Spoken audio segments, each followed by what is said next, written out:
L'œil de l'expert ce soir est animal, un œil, paraît-il, dichromate. Il voit principalement en nuances de bleu et de vert. Bonsoir Anne Kergagnon. Bonsoir Michel. Je ne parle pas des vôtres, mais de ceux des chats à qui vous consacrez un ouvrage.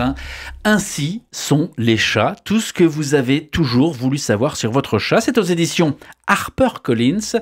Vous êtes docteur vétérinaire et comportementaliste félin. D'abord, est-ce que les chats sont aussi intelligents qu'ils ont l'air ou aussi stupides qu'ils ont l'air?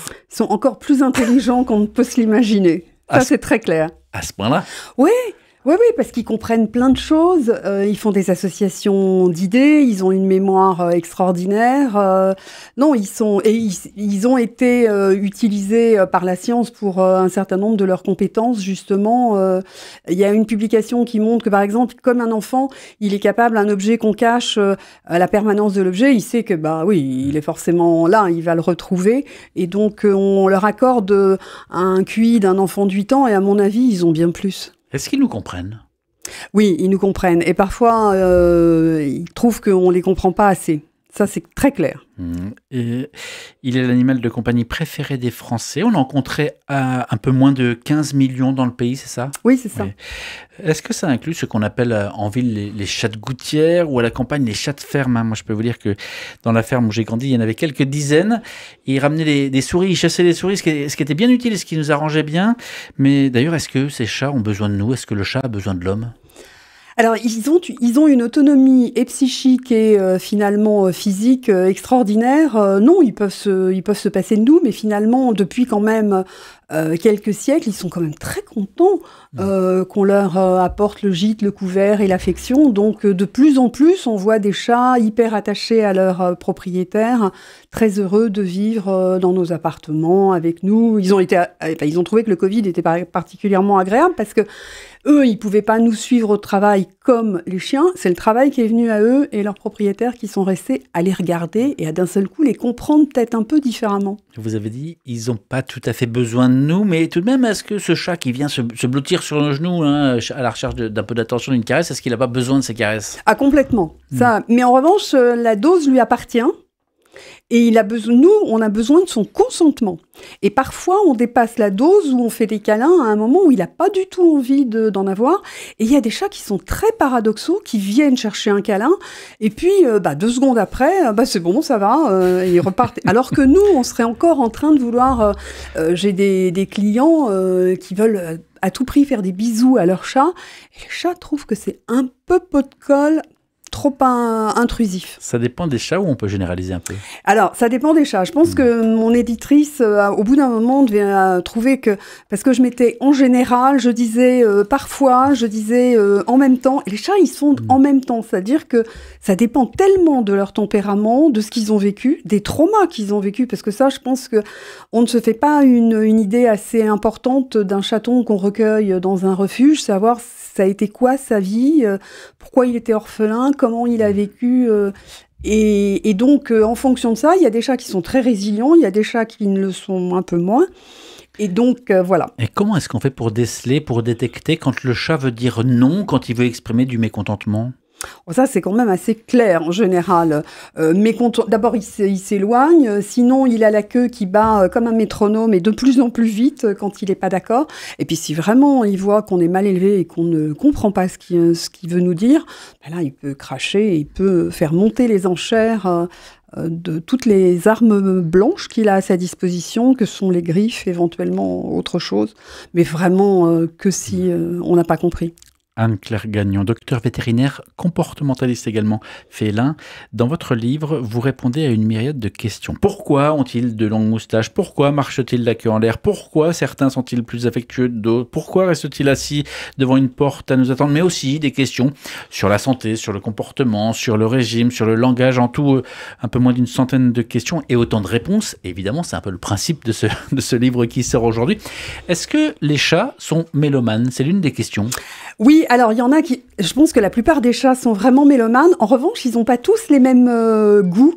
artistique et entre autres dans le livre je cite le chat d'une amie vétérinaire qui elle-même est mélomane et donc un de ses chats était totalement passionné par les œuvres avec cœur, notamment les 7 passions du Christ, alors que son frère ou sa sœur, j'espère ne pas faire d'erreur, elle préférait le football sur la télé. Donc, ça dépend des chats. Moi, à la maison, Polochon est red dingue de la flûte traversière, alors que Piccolo porte un nom pourtant prédestiné et ça le passionne pas particulièrement. Pourquoi est-ce qu'il ronronne, le chat ?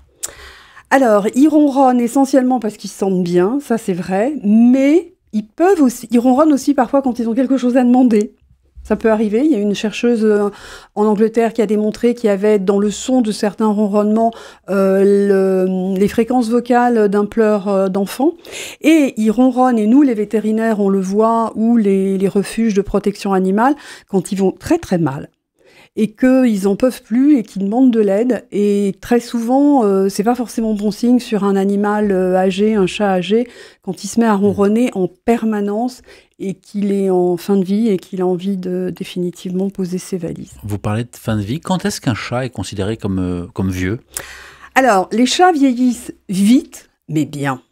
C'est-à-dire qu'à 7 ans, un chat peut déjà malheureusement avoir une hyperthyroïdie, souffrir d'une maladie chronique rénale. Mais maintenant, grâce à la fois à la médicalisation, aux meilleurs soins vétérinaires, la médecine féline en 50 ans a fait plus de progrès qu'en 150. Et puis à l'affection que leur portent leurs propriétaires, à l'alimentation qu'ils reçoivent, aux médicaments, etc. C'est pas rare. Moi, j'ai eu une chatte qui est allée jusqu'à 24. C'est pas rare d'avoir des chats qui dépassent maintenant les 20 ans. Et 20, 24 ans, c'est une sacrée tranche de vie pour un humain d'être accompagné comme ça. Et c'est aussi souvent pour les enfants qui deviennent grands, la période, c'est la période où il y avait Viking, c'est la période des bonites. Et au moment où le chat part, moi je pense toujours, et par expérience maintenant, que ils nous apprennent à savoir faire le deuil, ils nous apprennent à savoir ce que c'est que le moment de la mort, ils nous apprennent à plein de choses. Et peut-être c'est pour ça que dans une vie d'humain, il faut au moins 8 ou 9 vies de chat pour que enfin on comprenne et on apprivoise ce passage. Anne-Claire Gagnon, pourquoi les chats font-ils tourner la tête ? Pourquoi est-ce que le chat a la capacité incroyable à vous mettre dans la poche ? Il suffit par exemple de poster une photo ou une vidéo de chat sur les réseaux sociaux et alors là c'est la fascination. Alors, je pense qu'il y a plusieurs facteurs. Il y a le fait qu'il a une tête complètement ronde, et ça, dans les dessins animés, on sait que ça, c'est ce qui ressemble le plus au bébé, et donc c'est l'effet mignonnerie ou cuteness en américain. Ils ont un regard qui est totalement fascinant, avec une pupille, des couleurs, et puis que ça a fasciné les Égyptiens, et c'est pas pour rien. Et puis, il y a certainement aussi alors il y a la drôlerie des chats, et c'est vrai que ça attire. Et puis je pense que derrière, il y a aussi le fait, il reste des mystères quand même, des choses qu'on comprend pas des chats, même si on en comprend de plus en plus. Et puis ce côté qui a été vilipendé au moment des sorcières, le fait que le chat a accès certainement à des niveaux de spiritualité, ou en tout cas d'intelligence qui nous dépassent totalement Alors, médium, je sais pas, parce que là, on n'a pas de publication, mais en revanche, on a des témoignages souvent qui sont étonnants, justement, des chats qui comprennent que quelqu'un est en dépression, que quelqu'un a besoin d'eux, sans qu'on ait rien manifesté. Les chats savent-ils chasser et est-ce qu'ils aiment ça ? Pas tous, mais la plupart, oui.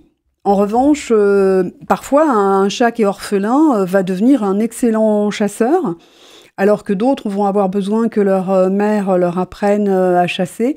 On m'a raconté une anecdote en Italie d'une chatte, Mona Laggia, qui alors, elle mettait un point d'honneur quand il y avait un oiseau blessé dans la maison à aller chercher son propriétaire pour porter assistance à l'oiseau. Alors, avait-elle lu Saint François d'Assise ? Je ne sais pas, mais en tout cas, ça prouve qu'elle n'avait pas l'intention de tuer le chat. Et à côté de ça, on sait très bien que il y a des chats, ils peuvent pas s'en empêcher parce que c'est drôle pour eux de poursuivre un oiseau, une souris. Justement, il y a souvent un chat qui peut ramener devant la porte de la maison un oiseau, une souris, un cochon d'Inde, que sais-je. Est-ce que c'est une offrande, c'est un cadeau ? À quoi ça correspond ? Je crois que l'idée de l'offrande, c'est vraiment une idée anthropocentrée, ça nous ferait très plaisir.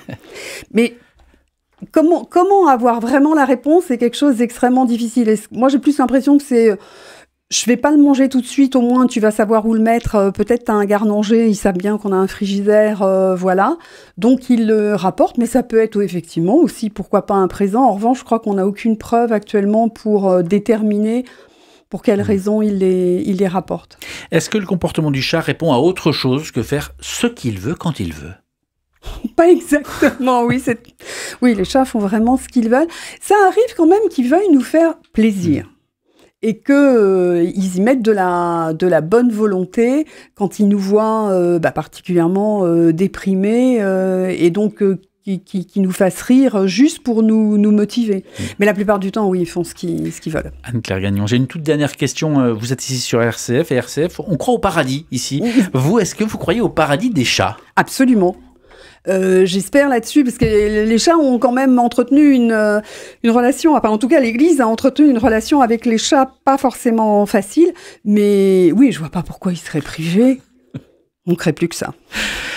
Ainsi sont les chats. Anne-Claire Gagnon, docteur vétérinaire et comportementaliste féminin. C'est le livre qui sort aujourd'hui. Aujourd'hui, c'est d'idée. Qui sort aujourd'hui. Merci en tout cas d'avoir pris le temps de venir dans ce studio pour en parler. Merci beaucoup.